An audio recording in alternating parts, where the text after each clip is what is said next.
Hi everyone, in front of me I've got VIVO V60E and let me share with you how to reset camera preferences on this device.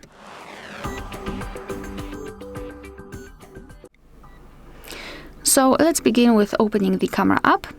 Right now we are on the video mode. We can switch to the photo one, but to be honest it doesn't really matter because we will enter general settings. To do that we have to tap on the settings icon in the right upper corner, so the gear icon, and then tap on more settings. Here let's scroll all the way down and find restore defaults and tap on confirm.